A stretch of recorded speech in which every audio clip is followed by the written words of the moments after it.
Hi, this is a quick tutorial for Confer. Confer is a note-taking app that is great for differentiation and pairs well with Readers and Writers Workshop. I have it here downloaded on my Mini. You can find it in the App Store. It can download to your iPad, your iPhone, or any iOS device. So once you have it there, click on it. Here you'll see we have some rosters. Yours will look a little different. You'll have to load those. We uploaded these from PowerSchool, but you can type them into Word and import them as a text file or type them in by hand. Once you type one roster in, you can do duplicate classes with the same kids for different content areas. So let's start with our practice group. We have that so we can play around and not corrupt our student data. Let's start off with looking at the names. They're done alphabetically. Could be useful when you're doing report cards. What I find handy is it also sorts by date and showing the reverse chronological order of kids that you've seen most recently on the bottom and the ones that's been a while on the top. You can also sort kids by level. We use Faunus and Pinnell, but you could put DRA or any other kind of leveling system you might have in place. You also have groups. You can add and disband groups relatively easy and Confer. Right now we have the Galactic Republic. We can add a new group just by clicking on this button up here. I'm going to say the Rebel Alliance. Hope I spelled that correctly. Click Done. Let's see what we're going to have in there. C-3PO, Chewbacca, Han Solo, Princess Leia, Obi-Wan, and of course Yoda. Come up here, form my group, and voila. You can switch students easily between group. Luke.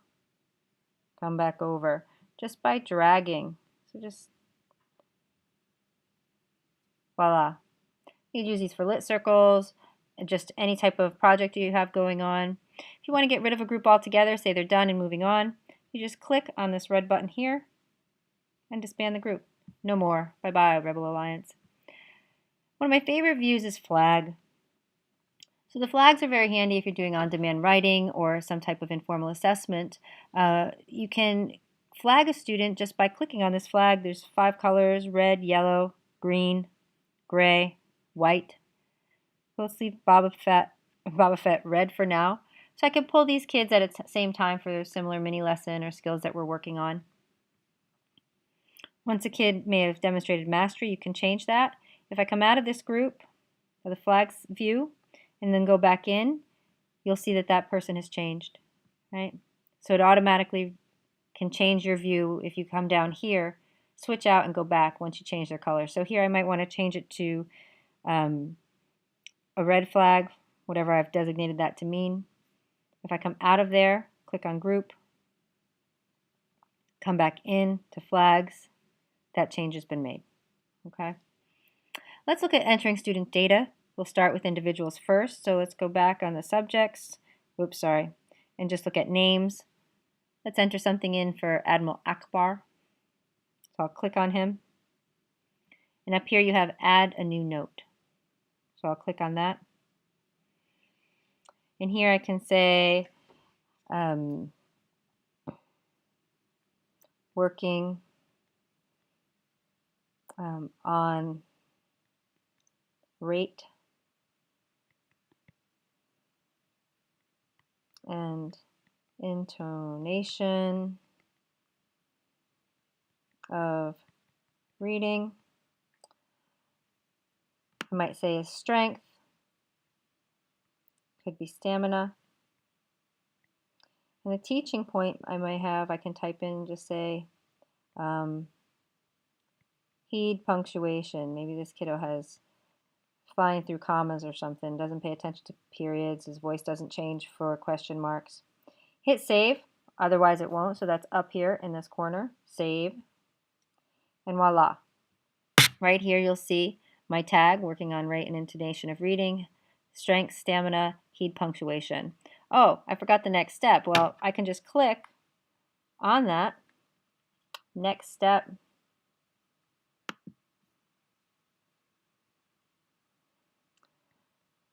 He's going to be rereading familiar texts.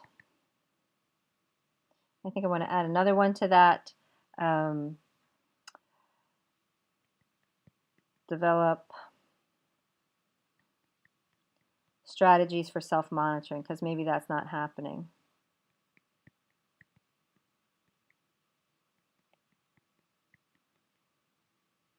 Great. I'm done. I hit save, and voila, it's there. Also, what you can do is, as I'm learning, you'll notice I have a lot of comments here on the 23rd as I play around.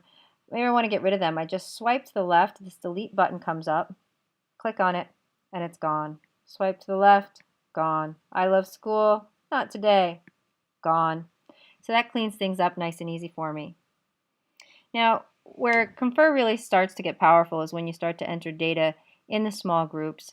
It doesn't take as long, and we use a comment bank for that. So let's go back to our practice group and maybe look at that flag view again. So say I pull this small group of red flags. I can just click here on that box. And up here in the corner it says add a new note. Click on that. In these fields, they're totally customizable. We've uploaded ones just as samples, and we're going to be working on those as teams, but you can put whatever you want in there. For our tags, we've put arrow standards. So let's click on that and see what that looks like. Click on this blue arrow. This is done alphanumerically. So when you do enter things in the comment bank, it will come back alphabetically. So that's why we have these codes here. You can figure out what works for you. We also have here, when we do an assessment, we want to maybe log that in for kids. So say for these guys, we can say we're working on how do readers construct meaning from text. Right? And maybe their teaching point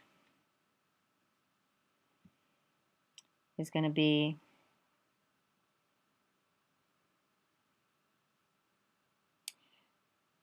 under comprehension. Maybe they need to work on inferring and supporting that with evidence.